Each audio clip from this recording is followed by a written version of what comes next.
বিসমিল্লাহির রহমানির রহিম। প্রিয় দেশবাসী, আসসালামু আলাইকুম। আমি সামিউর প্রধান প্রজাতন্ত্রের একজন জ্যেষ্ঠ নাগরিক হিসেবে বলছি। এবারে নির্বাচনে জনগণ স্বতঃস্ফূর্তভাবে কেন্দ্রে গিয়েছে, লাইনে দাঁড়িয়ে ভোট দিয়েছে।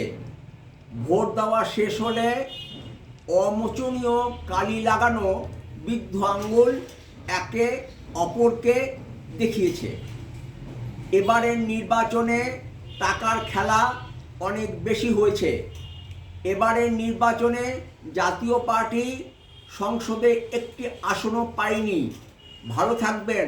সম্ভব হলে দেশ পরিচালনার নীতি ও পদ্ধতির পরিবর্তন নিয়ে কথা বলতে রাজনীতির আড্ডাখানা বলে পরিচিত রহমতে রাব্বানা ও রুম্মানে বেড়াতে আসবেন। ফি আমানিল্লাহ। আল্লাহ হাফেজ। বাংলাদেশ জিন্দাবাদ।